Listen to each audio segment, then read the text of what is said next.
anime, The thing your fellow 8-year-old classmates used to refer to as Chinese cartoons. Anime has been becoming increasingly popular over the years, and now it's hard to come by someone who hasn't heard of Naruto or Dragon Ball. If you're into anime, then you probably already watched or plan on watching the most popular shows, like Attack on Titan, Demon Slayer, Jujutsu Kaisen, Dr. Stone, Death Note, Fullmetal Alchemist, and My Hero Academia. With some of these shows coming to an end, and others currently in the making of a new season, I thought I'd put together a list of some of my favorite anime that aren't the most talked about. Because, well, having variety is good. So after watching the shows I mentioned in this video, not only will you have become a more refined and professional weeb, but also hopefully you'll find even more enjoyment in the shows you've already been watching. Like when you go a long time without eating your favorite food, and then it tastes twice as good when you get to eat it again. A thing to note is that most of these shows are really short, like 11 episodes or so there isn't really much risk in trying them out. So with that said, let's get into it. Lane Click.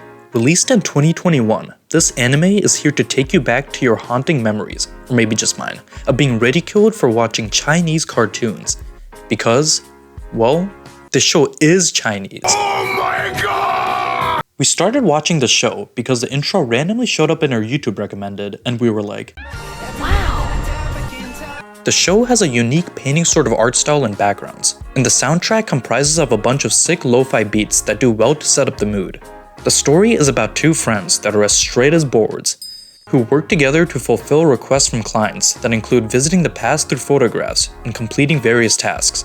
Since the show is Chinese, I can't ever remember or pronounce the main characters' names. Cheng, Xiao, I'll just call them Finn and Jake. Finn can enter photographs and take over the body of the person who took the photo.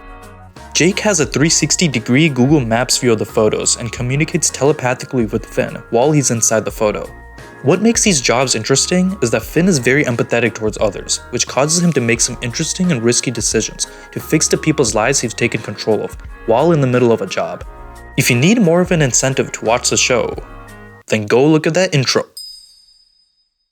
This is the funniest show I've ever watched.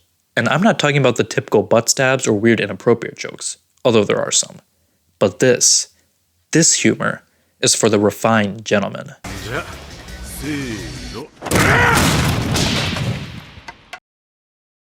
Grand Blue is about Iori Kitahara, who moves into his uncle's diving store and lives with his pretty cousins near the ocean side as he begins college. The store rarely rests, as it's often filled with a diving club and friends who are always drinking, partying, and doing almost anything except diving.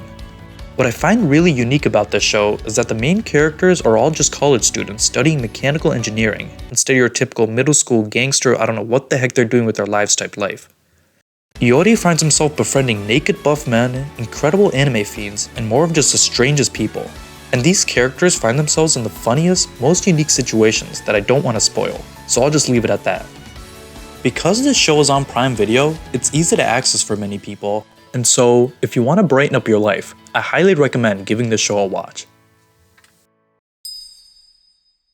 Now if you want your brain to turn to mush, look no further than Sunny Boy. Actually, let me redo that pitch. If you want to experience an incredible metaphorical journey through time and space that'll probably be one of the trippiest things you've ever... Okay, let me just explain. Sunny Boy is an original anime created by Shingo Natsume, who is best known for being the director of One Punch Man. But Sunny Boy is nothing like the straightforward beat-em-up One Punch Man. The show is about 36 students who go adrift to another dimension and are trying to find their way back home. Among these students, some discover that they now have supernatural powers, which adds some interesting twists to their motives and roles. For what starts off as a simple Lord of the Flies type deal, the show quickly turns into a moving story about the main character Nagara exploring himself and his place and capabilities within the larger society. The thing about this show is that even though there are little themes planted throughout about changing the future and coming of age and all, there really is no one explanation or interpretation for the character's actions or the overarching message. It's more like you're watching an experience, and then, as a viewer, making sense of the chaos and taking what you will from it. Even with all the crazy fantasy type stuff happening, and occasional weird alien-like acts by some of the characters that have really big eyes, the show is able to feel incredibly realistic. The way the faces are drawn and expressed to how they interact with each other all feels very real, for the most part, which really lets you connect with them. I'll admit, it takes some effort to pay attention to this show, as there isn't much music or movement against the simple colored backgrounds and characters. But when the characters do express themselves, when there is movement, and when there is music, it hits. And I think that many people who actually persevere through the 12 episodes will feel rewarded. A word of caution, however, don't watch the movie Mind Game at the same time that you're watching this show like I did, or your brain will turn to actual spaghetti. March Comes In Like a Lion is one of the coziest shows I've ever watched, and the art and characters are to thank for that. But despite the warm look of the show, it does explore some serious issues. The show is about an orphaned 17-year-old professional shogi player named Rei who lives on his own. For those who don't know, shogi is kind of like chess, but other than that, you don't really need to know much going into the show. Shogi serves to be more of a means of survival on many levels for Rei, as he deals with all sorts of issues. Not only that, but he doesn't even like shogi. But his life isn't all bad, as he learns to open up to himself and others after being taken in by 3 caring sisters that live in the coziest looking house. Man, I used the word cozy again. But it really does make you want to wrap yourself in a blanket and take a nap. Except you'll have to get used to their mouths. March Comes In Like a Lion does a really good job of putting you on the same level as the main character.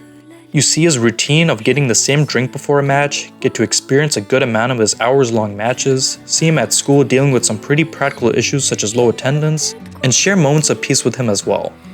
Each character is a source of Rei's growth, and you really do get a good, gradual feel for his progression as a person. A really important point is that the show is just as much about the other characters and Rei's role in their lives as it is about Rei and Shogi and the characters' roles in his life. And it really does feel like a full experience and lifestyle rather than a linear journey.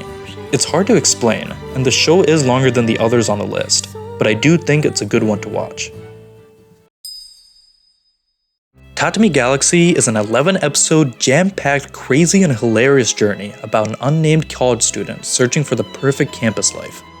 In each episode, he joins a different club in hopes of getting closer to his crush and obtaining some sort of satisfaction with his life that even he's not sure would look like. It's a simple concept, but the show presents it in such an engaging way. Every episode is an unpredictable rollercoaster ride that makes it nearly impossible to know at what point the episode will end, and the show challenges you to keep up with its rapidly occurring events. And after you're done with an episode and recall the beginning of it, and then the end, you find yourself often going, what the heck happened in the middle for it to end up like this? But in a good way. The main character keeps running into these characters, some of which are absolutely out of their mind and have faces like this, which makes you wonder why this guy hangs out with these people to begin with. But they all fit into his life like puzzle pieces, proving themselves as essential parts of his journey, and all have unique relationships with one another. The bright, colorful art, characters, sick ending theme, and all the wacko events are sure to make you fall in love with the show, which is why Tatami Galaxy is one of my favorite anime of all time. That's it for this video. If any of these shows sounded interesting, give them a watch and leave your comments below. And if you liked this video, check out more on my channel and subscribe. Thank you, and good night.